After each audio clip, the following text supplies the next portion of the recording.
Hi,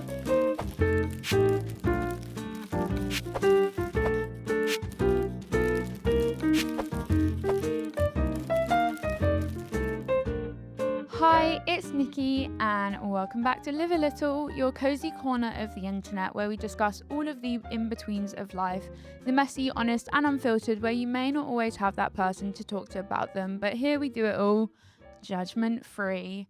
Welcome back, or welcome to another episode of Live a Little. Today, I wanted to talk about something that has really been on my mind recently and filling my anxiety and my overthinking time quite a lot. That is burnout and feeling lost in your work. What happens as well when I think the thing that you are meant to be good at and feel that you have been good at starts making you question yourself. And I think this isn't me, I want to preface, it isn't me complaining about my job. I know just how lucky I am. I do think that as a society, sometimes we feel that we can't complain about the things we're struggling with. If we don't meet something with gratitude, that instantly means that we are discrediting the parts of the thing that makes it enjoyable.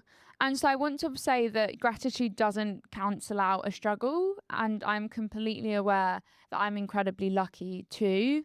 But I think you can be grateful for something and still feel completely lost inside of it.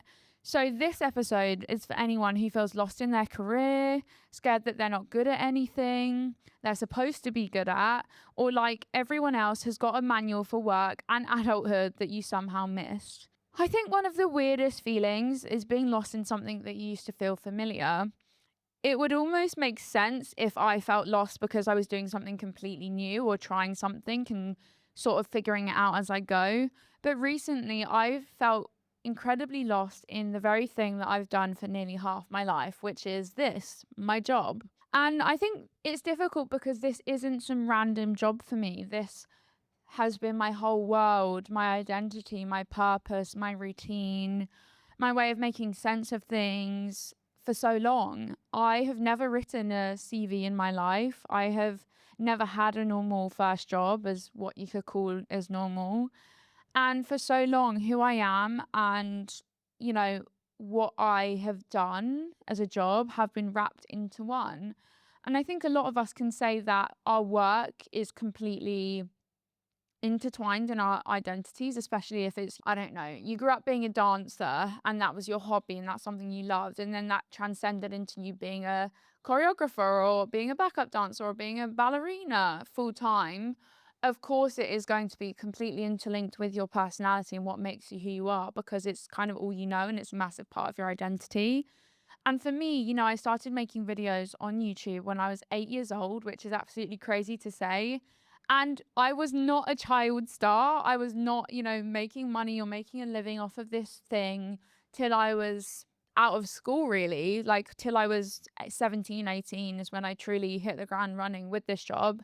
And I definitely didn't have career defining success young, which I'm very glad that I didn't, because to the best extent, it was a hobby and it truly was my little corner of the internet. That was my thing to enjoy. But equally, I do think that it is the only kind of job that I've ever had. And as a 21-year-old who's been posting online and doing this thing since I was 8 years old, it has taken up over half my life. And so half my identity in, making up my identity in half of my life has been completely intertwined with this thing. When your job is also your identity, burnout then doesn't just feel like being tired. It feels like an identity crisis. It doesn't just sound like I need a break. It sounds like, who am I if I can't do this thing that I used to be able to do so effortlessly?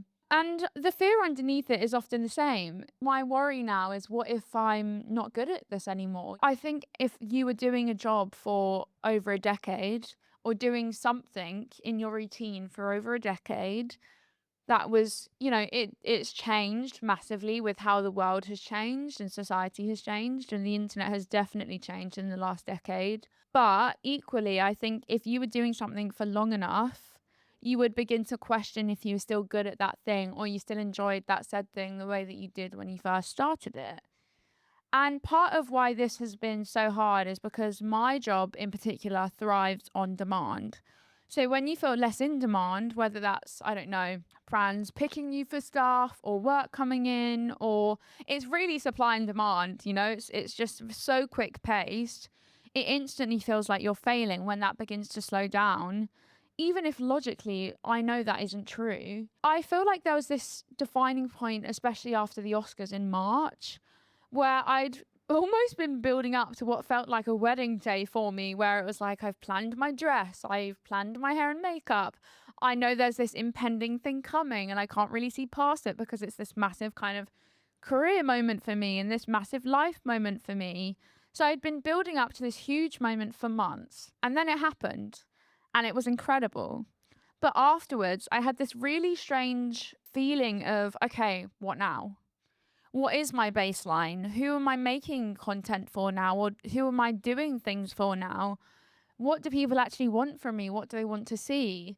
I have had such an incredible career and done so many things at such a young age. I've got an Emmy, I've got a BAFTA award, I've had 2 documentaries about my life, I've had an interview series, a cooking series, I went to the Oscars, I've walked in Paris Fashion Week. I've done so many incredible pivotal career moments that I'm incredibly grateful for and still feel like my doppelganger somewhere in the world did those things. It truly does not feel real.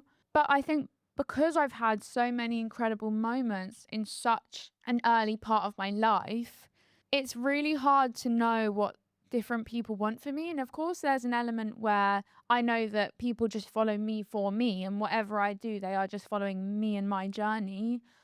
Equally, some people are following me because they love my makeup videos and love makeup, and those same people won't want to see me doing Oscars content or fashion content or doing hospital content. Different people do want different things from you.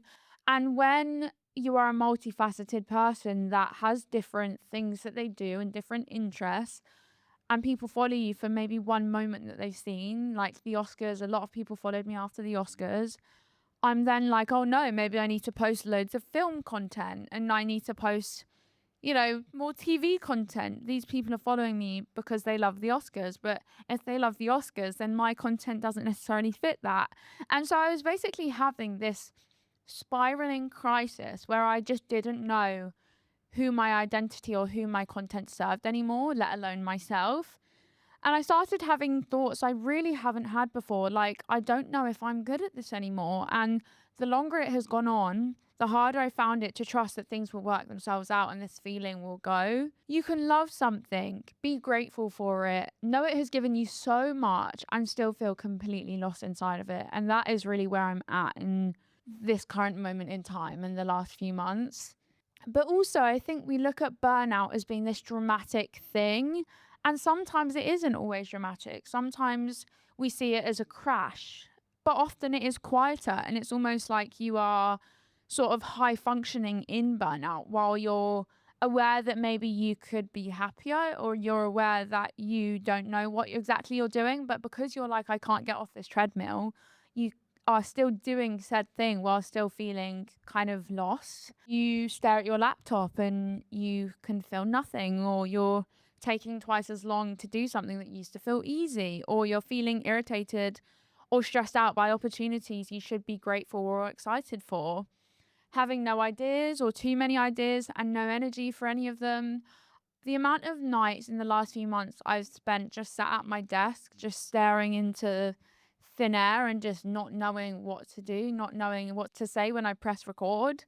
And that has never been an issue for me. If anything, when my life felt so complicated, talking to a camera and staring at a camera was one of the things that didn't. And so ultimately, when you've been so good at something and had such an ease in something for so long and it's felt so simple and it's almost felt like the one area you don't need to worry about, I think you then instantly short circuit that to, oh my goodness, I'm failing. But maybe it's not that you're failing. Maybe it's your system is just tired of being treated like it has this unlimited battery to go on and go on and go on, to perform, to have ideas, to essentially be a one-man band and to carry out all of these different tasks simultaneously while also not really giving yourself enough time to work out and reassess if you're happy with all of the tasks that you're doing and if they're fulfilling you.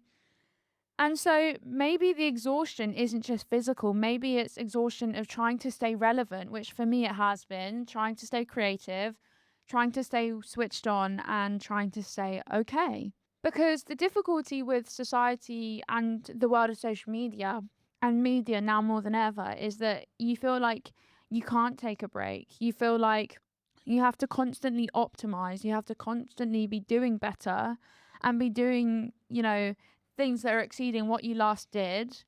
Otherwise, you will be forgotten about or you will fail. And though I know that is not true, I have a following in a community of over like 13 million people, which is just absolutely mind blowing.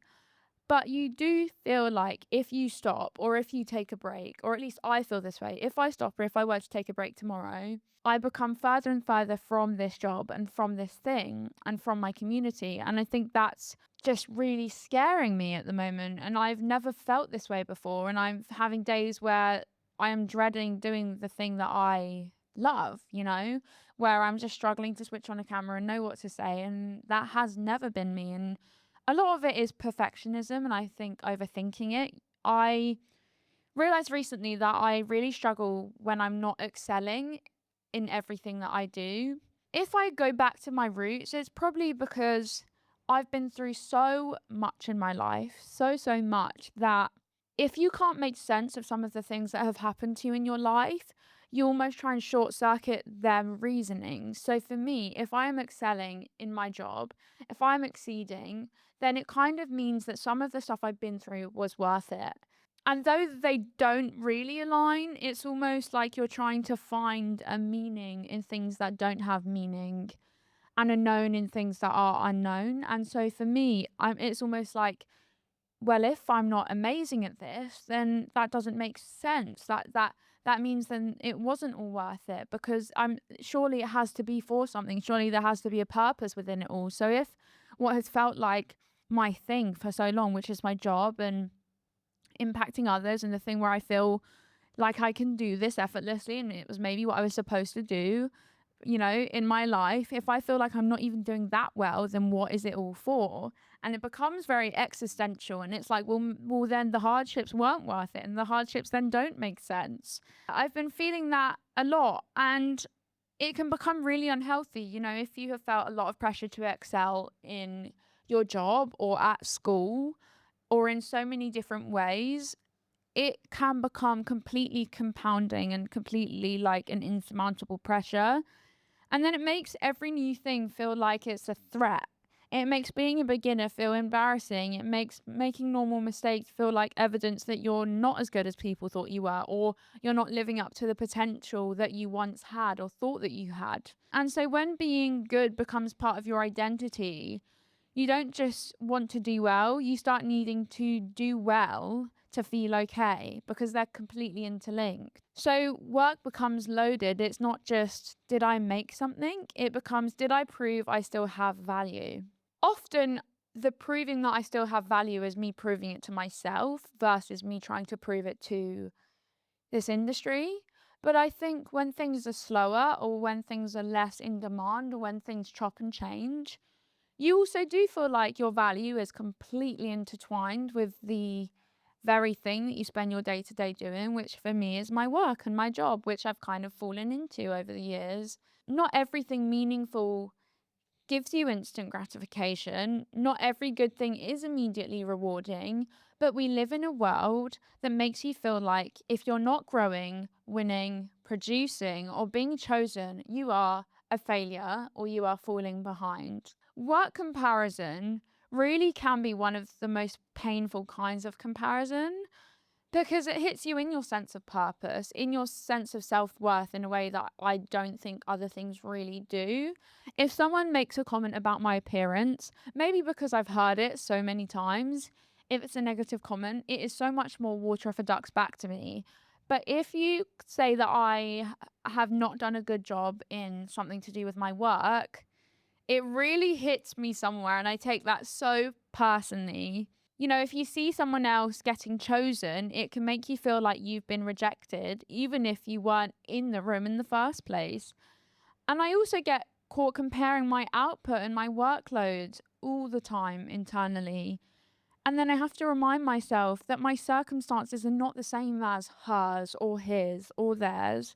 You know, she might not have a 24/7 chronic illness to deal with. She might not be working around pain, fatigue, appointments, flare ups, or the mental load of being unwell. So it's not fair for me to compare my output to someone who isn't carrying the same thing. I'm sure they're carrying other things, but no one is going through exactly what you're going through. Sometimes the question isn't, why can't I keep up with them? Sometimes it's, what am I expecting from myself without acknowledging what I'm already carrying? Wanting to be chosen can start to feel like proof that you're valuable or you're not. And not being chosen can start to feel like proof that you don't have worth. But I don't think that's true. It's just really hard to remember when you're tired and you're trying to find your footing.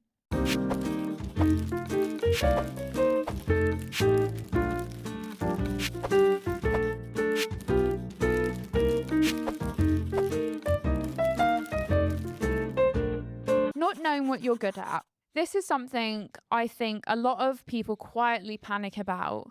What am I actually good at? When you're younger, people ask, what do you want to be when you grow up? As if there's one clear answer sitting inside you from the moment you're born that is waiting to be realised or discovered.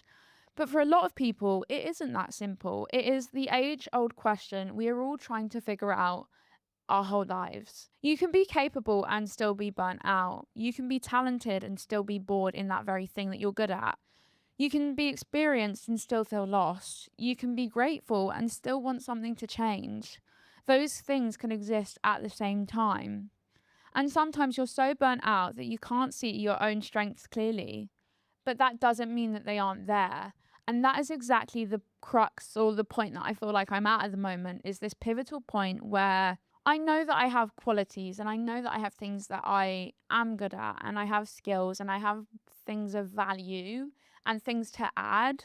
But when your internal voice and your internal dialogue and the thing that you very much love gets tainted by external opinions, external voices, your own pressures you put on yourself or society puts on you, or makes you feel like you have to be achieving, that all gets lost amidst all of the external noise, which is so difficult. This might sound dramatic, but this is how I feel. I feel like I'm having a premature midlife crisis, but it's a quarter life crisis because I'm only like 22. And I think so many people feel like this. There is something terrifying about looking at your life and thinking, I thought I'd be clearer now. I thought I'd be more settled, more at ease with what I'm doing. I do not sit well with uncertainty. My brain doesn't go, oh, this is a normal part of life. This is a wave that I just have to ride. Things are a little bit rocky or a little bit bumpy right now, and I'll figure it out. No, I go, emergency. We need to fix this immediately. Abort mission. What is going on? I go into what can I do to get out of this situation? Most people build their lives through trial and error. They try things, they hate things, they learn things, they change their minds, they burn out, they recover, pivot, and return. That doesn't mean you're failing. It might just mean you're in this messy middle of becoming someone or becoming something slightly different to what you pictured. And that is what I feel like I'm trying to tell myself, is that I do still love this job. I really do. I feel like I was having, or have been having, this existential crisis where this one thing I feel like I thought I was good at in my life, I suddenly started to really not enjoy. And that was making me so upset because I was like, how can I not enjoy this thing? I'm so appreciative of this thing, but why do I feel so lost or so empty or so unfulfilled in other ways? This was the one thing I felt like I knew that I was going to be doing for the rest of my life, or for as long as I felt like I could do it and it would want me to be a part of that world. Why do I feel this way? And because I haven't had that answer and because it's just been a feeling, that has almost made it even worse for me. And because of that, my instinct through all of this has been to panic. If my work feels slower, my brain immediately tells me something is wrong with me and to fix it, to reinvent something. But I'm trying to actually look inwardly and question that in a way that isn't shameful, but also look introspectively, why do I feel like as soon as things are slow or as soon as things are different, it's time for me to panic or fight, flight, or freeze? Maybe a slower season isn't automatically a sign that you are failing behind and you're falling. Maybe it's a chance to actually listen to myself without the noise of constant output. And that's not easy because when your identity has been built around doing and achieving, which mine often has been, quiet can feel really uncomfortable. If you from an early age were, I don't know, in piano lessons and that was something that you were naturally really good at and you were sort of taught through doing piano and achieving different grades, grade 1, grade 2, grade 3, grade 4, grade 5, even maybe competing in piano and in being a pianist, your sense of self-worth is completely wrapped up in you having to achieve this next level of success in that very thing that you began just loving as a hobby. So I'm trying to ask better questions, not how do I make everyone think I'm successful again, but what actually feels sustainable? What parts of my job still feel like me? Who am I? Who am I curious about that I haven't let myself explore?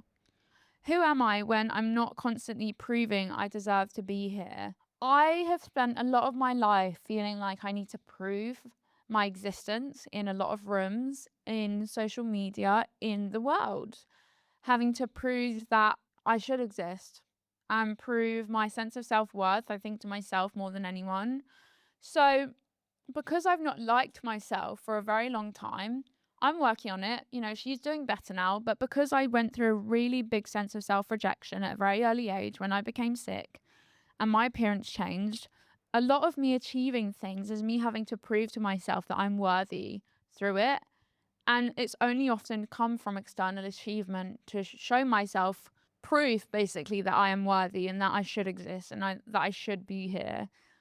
I have felt like a burden for a lot of my life. And so by me achieving things, it has been my measure of success and my measure of worthiness and my way to validate myself in that I deserve to kind of be in the world and to have a place here when I often didn't feel that way.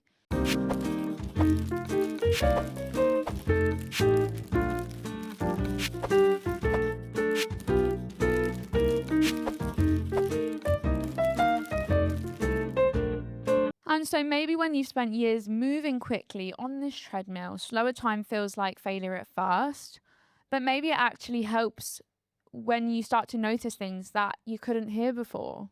I don't think the answer to feeling lost is forcing yourself to have one huge life plan overnight. And I think that whole idea of a 5-year plan can really do more harm than good. The more useful question to ask yourself is, what is the next honest step? Separate who you are from what you do. I think that's the first thing you need to do in life, is to learn that your sense of identity and worth is not your job.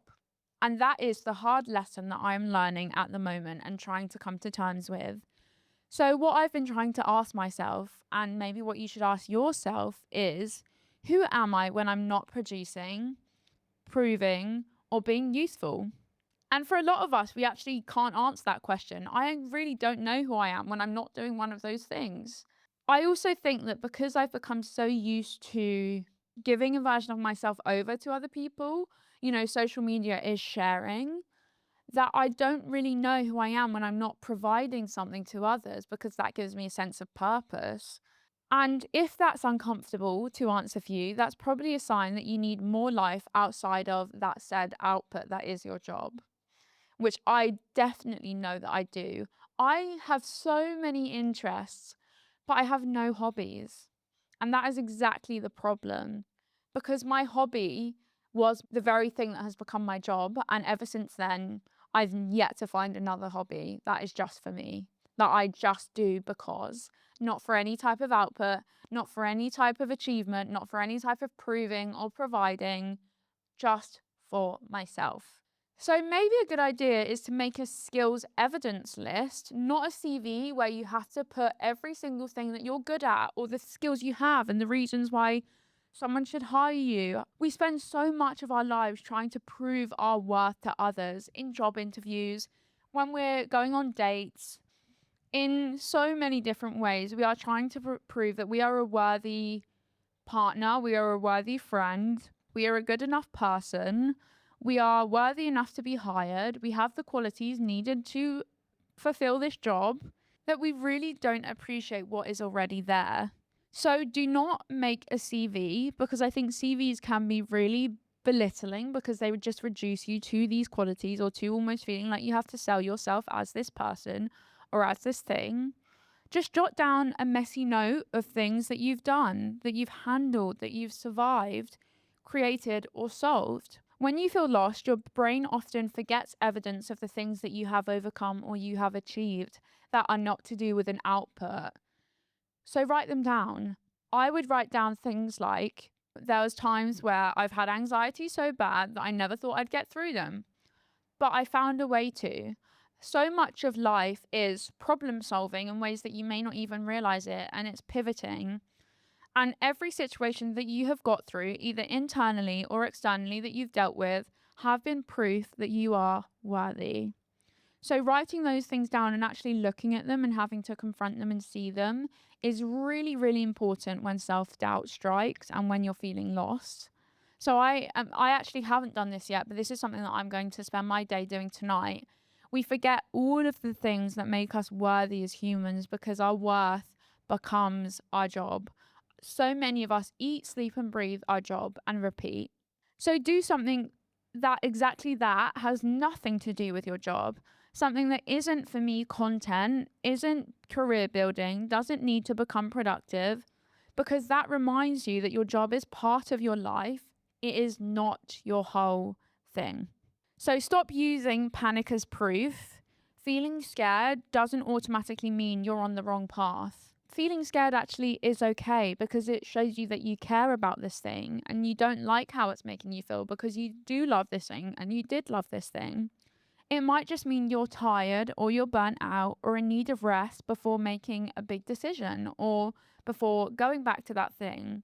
Before you decide you actually need to change everything, if you do feel like you need to look at other avenues or paths, check whether you're just trying to make a life decision when you're actually exhausted. See what still feels true when your nervous system isn't screaming at you. And sometimes you do really just need to acknowledge, that you are hearing your thoughts. And I had Gemma Speg on the podcast a couple of weeks ago, and she was saying that anxiety is something that is making you feel like it requires attention. It's like a child that is screaming and saying, look at me, listen, listen, listen. Intuition is a child that tells you something, but it's just sitting quietly next to you. Intuition is something more to follow than anxiety, but anxiety is the thing that is louder. It's a really, really hard time at the moment. I don't think getting a job has been harder than ever. I am surrounded by friends, close friends of mine, who have just left university. Absolute dream is to do the thing that they love or do the thing that they've just spent 3 years of their money on a course doing. And then they are up against 10,000 people for this one job. And it is so disheartening when you've put so much time and effort and so much of you into this thing and you're getting none of that sense of fulfillment or anything really back from it. You've put so much into this thing and you are receiving nothing back. And that is what is so hard about life, is you can put your heart and soul into this thing and still not be chosen for it. And how do you make peace with that? So many of my friends are currently in jobs that they wouldn't choose for themselves and aren't enjoying, but it's paying the bills and it's getting them moving along. But it's so hard when it's a rat race. And as humans and as a human race, the dream for all of us is to be doing a job that we love, something that we can go home each day and feel good at and feel content with. And of course, we all have times in jobs that we love where we question, and that's where I'm at the moment, is just even questioning if I'm good at this thing and just being a bit like existential about it. Because when you're not constantly achieving, that silence can feel like proof that maybe this isn't what you're cut out for. Maybe you aren't good enough. Maybe you aren't doing enough. Maybe you aren't all of these things. And blanks always get filled in with negatives as humans. I've had so many actors and actresses on this podcast, and they get rejected day in, day out. They can send 5,000 self tapes or a crazy amount of self tapes in their career and only get 3 of those jobs if they're lucky. How the hell are you supposed to bounce back from being rejected from thousands of jobs and only getting 3? How do you tell yourself that those 3 are enough and that those thousands upon thousands that you have been rejected or not chosen for is not a reflection of you as a person or your ability? It's impossible. So that is why you need to meet yourself with compassion. You need to try to the best of your ability to trust that things will work themselves out, that a slow period can actually be a beautiful thing when life can be so fast. We are going through a period in life where 10 years of change happens in 1 year. The world is faster moving than ever in good ways, but in a lot of negative ways too. And so that is the same with jobs. We are all trying to run towards this thing and all trying to finish that finish line first and get to that sense of fulfillment and contentment quickest. And that is what is so hard because you don't actually allow yourself to sit in that uncertainty and look inwards and actually appreciate it and sit in that quiet time. As humans, we actually feel very uncomfortable in quiet time when there is so little time in your life that will be spent in quiet to actually learn and to listen to yourself. So I think it's trying to learn that quiet in your life, in your job, doesn't mean that you are failing. And it does not mean that you are not capable and that you do not deserve to achieve. It's just realizing that your achievements are not a reflection of you as a person. And that is what I'm struggling with. I've been doing something for so long that literally, as my cognitive part of my brain has been developing, my frontal lobe has been developing, I have at the same time been doing this thing alongside all of my mental development as a person. So of course my identity is going to be completely interlinked with it in a sometimes toxic way. And so I'm really trying my best to separate them as two things. My job is not me. I carry out and I do a job, but it is not me. And that is what is hard when you share you and your life, is to not internalize all of those things as you being the problem, basically. So yeah, I just wanted to talk about how it's okay to be lost. And I'm really sorry if you're feeling lost in your job right now. It is so hard. It can feel really, really scary, especially when it's the thing that, you have become wrapped up in feeling like is where you get your sense of self-worth from and your sense of fulfillment and contentment from. You aren't only your job. You are not only your output. You are not only your productivity or your talent or your numbers for me online, your engagement, or whether someone chooses you. And you're allowed to be in the in-between. You're allowed to be unsure. Feeling lost doesn't mean you have no future at all. It might just mean you're ready for a more honest one. So with all of that being said, my little thought of the week that I'm also giving myself as a task is maybe ask yourself, what is one part of my identity that I've attached too tightly to achievement? And then, who am I allowed to be if I don't have to prove myself this week?